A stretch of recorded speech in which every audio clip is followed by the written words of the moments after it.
આ વિડીયો જેવો પૂરો તમે જોઈ લેશો ને, તમારી લાઈફમાં મેન્ટાલિટી છે ને બધું દાદા બદલી દેશે. એ તમને લખીને આપું, પછી કે વાત રહી, મારો પોતાનો અનુભવ છે ભાઈ, અને ઘણા લોકોને ઓલરેડી લાભ મળેલો છે.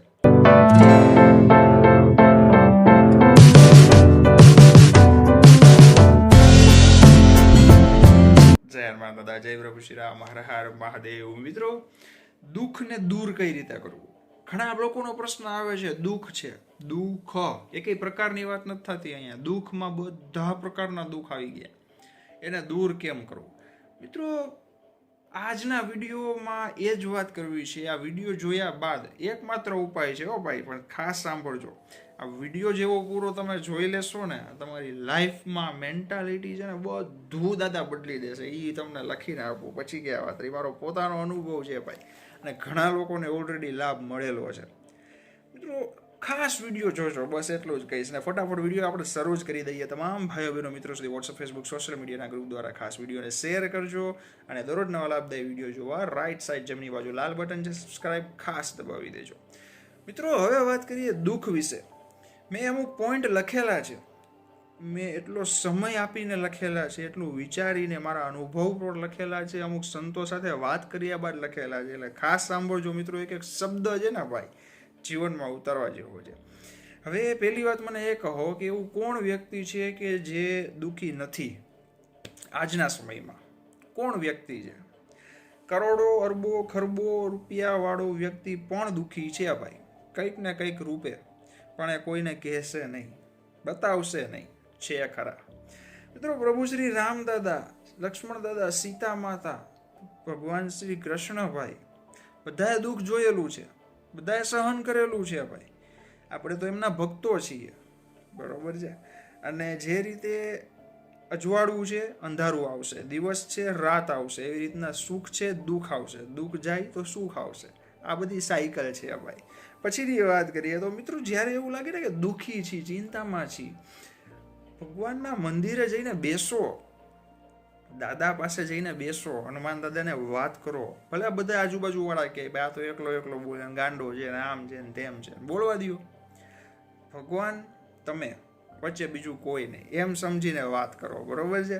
પછીની વાત કરીએ તો મિત્રો, સોનાને ભઠ્ઠીમાં શું કામ નાખવામાં આવે છે? કારણ કે એ ઓગળે, એનો આકાર બદલે, ચમકે, બરોબર છે. આપણને પણ એ જ પ્રશ્ન, એ જ વાત લાગુ પડે છે. આપણે એમ વિચારવાનું, ભગવાન આપણને ભઠ્ઠીમાં નાખે છે, દુઃખની ભઠ્ઠીમાં. શું કામ? કારણ કે આપણે ચમકી, સ્ટ્રોંગ, મજબૂત બનીને બહાર નીકળીએ અને સુખમાં આપણે વ્યવસ્થિત રહી શકીએ. એટલા માટે આપણને દુઃખમાં ભગવાન નાખે છે, એમ માનો. માઇન્ડસેટ, પોઝિટિવિટી, પોઝિટિવ વે તરફ લઈ જાવ ભાઈ, બરોબર છે. પછીની વાત કરીએ તો મિત્રો, जैसे राखे राम जी रहना चाहिए, सीताराम सीताराम कहना चाहिए. प्रभु श्री राम રાખે એમ રહેવાનું યાર, બરોબર છે. રામ દાદાની જેવી મરજી એવું આપણો સમય છે એમ માની લેવાનું, બરોબર છે. પણ હા, સંઘર્ષ મહેનત કરવી પડે ભાઈ, ખાલી બેઠા રહીએ, સુતા રહીએ કાંઈ થવાનું નથી. પછીની વાત કરીએ તો મિત્રો, એકલું ઉડવાનું છે, એકલા આવ્યા છીએ, એકલા જાશું, એકલા ઉડવાનું છે. હા, ક્લોઝ લોકો હોય સાથે આવશે ભાઈ, નજીકના લોકો સામ કામ આપશે, તમને મદદ પણ કરશે, પણ તમારે મદદ કોની લેવાની? ભગવાનની. એના જેવું મદદ કોઈ નહીં કરે ભાઈ, બરોબર છે. એ તમને અંદરથી સમજે ને, એ દાદા જ છે ભાઈ, ભગવાન છે ખાલી. પછીની વાત કરીએ તો, કયો દિવસ તમારો ભાગ્યોદય હશે? હા મિત્રો, જો ભાગ્યોદય એટલે શું? ઘણા લોકો પૂછતા હોય, ભાગ્યોદય જેવું કંઈ હોય છે કે નથી હોતું? 100% હોય. ભાગ્યોદય એટલે કે તમારા 10 થી 20 વર્ષ જોરદાર જાય, નખરો ધન લાભ મળે, બધા કામમાં સફળતા મળે, જે વિચારો એ સાચું થાય, જે બોલો એ સિદ્ધ થાય, આવને ભાગ્યોદય કહેવાય. તો એ આપણને ખબર નથી કયો સમય, કઈ સેકન્ડથી ભાગ્યોદયનો શરૂ થઈ જશે, કોઈને ખબર નથી યાર. એટલા માટે અમે પોઝિટિવ રહ્યો.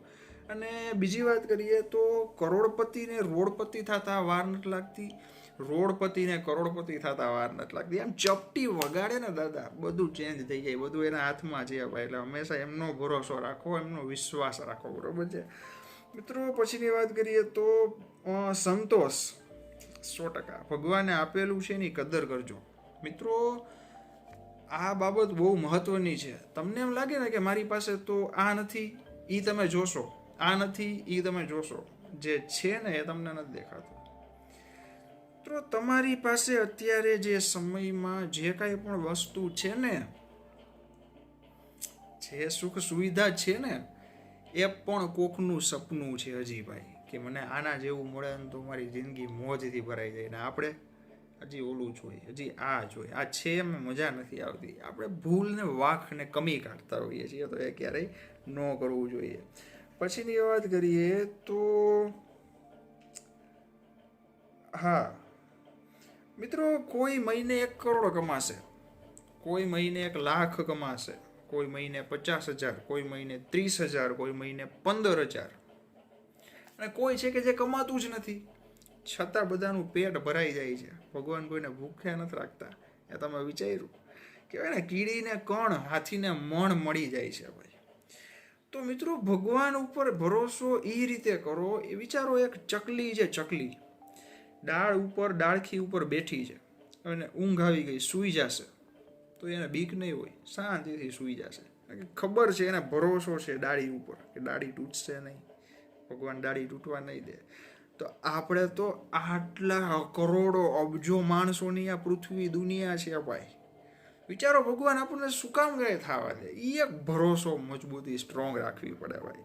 પછીની વાત કરીએ તો મિત્રો, સંતોષ તમારી લાઈફને 10 ગણી ચમકાવશે. કઈ રીતે?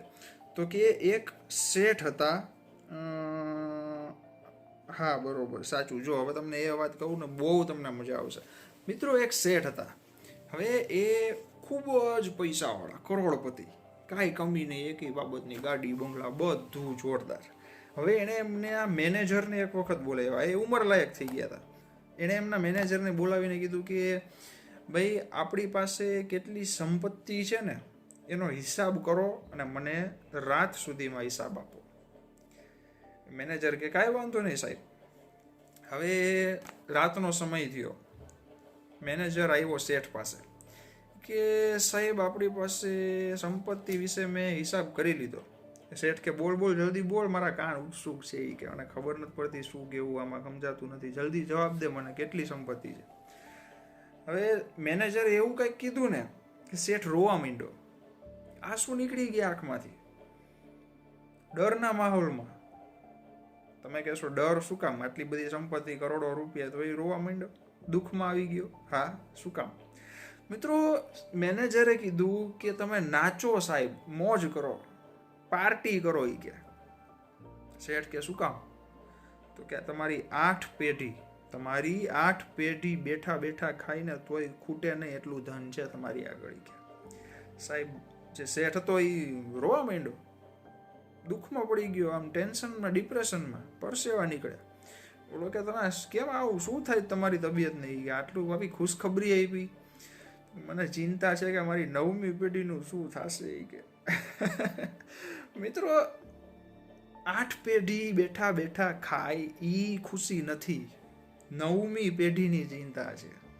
પોતે જાણે ત્યાં સુધી જવાન અવસ્થામાં અહીંયા બેસવાના હોય એવી એને ચિંતા છે. એટલે મિત્રો, કહેવાની વાત આ છે કે માણસને છે ને સંતોષ નથી લાઈફમાં. સંતોષ જો આવી જાય ને, બધું બદલી જશે ભાઈ. હવે બીજી એક મહત્વની વાત, કે તમારે પૈસા ડબલ કરવા હોય ને, વધારે કમાવવા હોય ને, તો શું કરવાનું? તો કે તમે જેટલું કમાવ છો ને ભાઈ, એમાંથી થોડુંક છે ને જરૂરિયાતમંદ લોકો માટે વાપરો. માની લ્યો તમે કમાવ છો મહિને 50,000, તો 2-3,000 કે 1,000 રૂપિયા તો કાઢી શકાય તમારી યથાશક્તિ મુજબ. દર મહિને જરૂરિયાતમંદ લોકોને આપો મિત્રો, એનાથી દાદા તમને 10 ગણું આપશે ભાઈ. યાદ રાખજો મારી વાત, બરોબર છે? અને ઘણા લોકોને લાગે છે કે દુઃખી બહુ છીએ અમે, કારણ કે ભગવાન સામું નથી જોતા, અમારે કંઈક વાંધો કઈ છે, ખબર નહીં શું પાપ કર્યા. મિત્રો, એવું ન હોય. તમે આ સમયમાં જે કરેલું છે, ખોટું ખરાબ, ભૂલચૂકથી થયું એ, પ્લસ પાછલા જન્મની તો આપણને કંઈ ખબર નથી હોતી. બંનેના કર્મોના ફળ મળશે જ્યારે તમે વધુ ભક્તિમાં ઉતરશો, તમે વધુ નામ જપ કરશો, એટલે દુઃખ જ આવશે. જાઓ, હકીકતની વાત છે. પણ જેવા એ કર્મોના ફળ ભોગવવાના પૂરા થશે, ભક્તિ કર્મો નામ જપનું ફળ મળવાનું શરૂ થશે. મિત્રો આમ કહેવાય ને એસો આરામ મોજીલી લાઈફ દાદા તમને આપે. પછી ક્યાં વાત રહી. હનુમાન દાદાની ભક્તિ કરવાથી મિત્રો જે નસીબમાં નથી એ પણ દાદા આપે છે. પછી ક્યાં વાત રહી. એટલા જ માટે હંમેશા ભક્તિ નામ જપ એ બધું કરતા રહેવું. અને દુઃખને દૂર કરવા માટે હનુમાન ચાલીસાનો જાપ દરરોજ કરો. તમને મજા આવે એટલી વાર કરો. 1 2 3 4 કોઈ ફિક્સ આંકડા નથી ભાઈ. અને નામ જપ તો છેલ્લા શ્વાસ સુધીનો મૂકતા ભાઈ.